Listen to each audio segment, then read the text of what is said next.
გამარჯობა, ეთერში კურიერის სპეციალური გამოშვება. ამ წუთებში ბრიფინგი იწყება შინაგან საქმეთა სამინისტროში. პირდაპირ ეთერში გთავაზობთ ცენტრალური კრიმინალური პოლიციის დეპარტამენტის დირექტორის განცხადებას. მოგესალმებით. შინაგან საქმეთა სამინისტროს შესაბამისი დანაყოფები ნარკოდანაშაულის წინააღმდეგ ბრძოლას ყოველდღიურად უწყვეტ რეჟიმში აგრძელებენ. მთელი ქვეყნის მასშტაბით ჩატარებული ოპერატიული ღონისძიებებისა და საგამოძიებო მოქმედების შედეგად ნარკოდანაშაულის ბრალდებით დაკავებულია 84 პირი და ამოღებულია სხვადასხვა სახის განსაკუთრებით დიდი ოდენობით ნარკოტიკული და ფსიქოტროპიული საშუალებები, ასევე ცეცხლსასროლი იარაღები და საბრძოლო მასალა.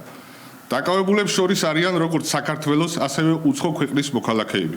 პოლიციამ მოსამართლის განჩინების საფუძველზე ნარკოტიკული დანაშაულის გამოვლენისა და ბრალდებულების ხილების მიზნით არაერთი ფარული საგამოძიებო მოქმედება ჩაატარა, რითაც დადგინდა, რომ დაკავებული ნარკორეალიზატორები ნარკოტიკულ საშუალებებს სხვადასხვა მეთოდებით მოქალაქეებზე სისტემატურად ასაღებდნენ. ასევე სამართალდამცავების მიერ რამოდენიმეჯერ განხორციელდა ნარკოტიკული საშუალებების საკონტროლო შესყიდვა და აღნიშნული შესყიდვების ფარული აუდიო-ვიდეო ჩაწერა. დაკავებულების პირადი, საცხოვრებელი სახლების, ავტომობილების ჩხრეკისას, ასევე მათ მიერ მითითებული ადგილებიდან მითქიცება დამოღებულია სხვადასხვა სახის განსაკუთრებით დიდი ოდენობით ნარკოტიკული საშუალებები.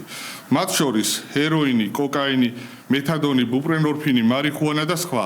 საგამოძიებო მოქმედების შედეგად ასევე ამოღებულია ნარკოტიკული საშუალებით დაფასობებისთვის საჭირო მასალები და სავარაუდოდ ნარკოტიკების რეალიზაციის შედეგად მიღებული თანხა.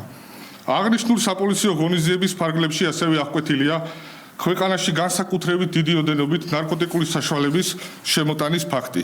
ცენტრალური კრიმინალური პოლიციის დეპარტამენტის და ფინანსთა სამინისტროს შემოსავლების სამსახურის საბაჟო დეპარტამენტის თანამშრომლების მიერ თბილისის საერთაშორისო აეროპორტში დაკავებულია უკრაინის რესპუბლიკის მოქალაქე, რომლის პირადი ჩხრიკის შედეგადაც ამოღებულია განსაკუთრებით დიდი ოდენობით ნარკოტიკული საშუალება ბუპრენორფინის შემცველი 2500 აბზე მეტი.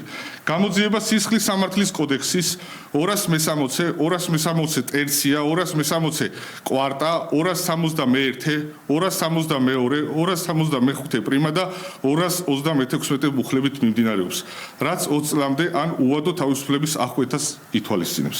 სამინისტროს ერთ-ერთ მთავარ პრიორიტეტად რჩება ნარკოდანაშაულის წინააღმდეგ ბრძოლა. საპოლიციო დანაყოფების მიერ აღნიშნული კატეგორიის დანაშაულში ჩართული პირების მიმართ გატარდება კანონით გათვალისწინებული უმკაცრესი ზომები. მადლობთ.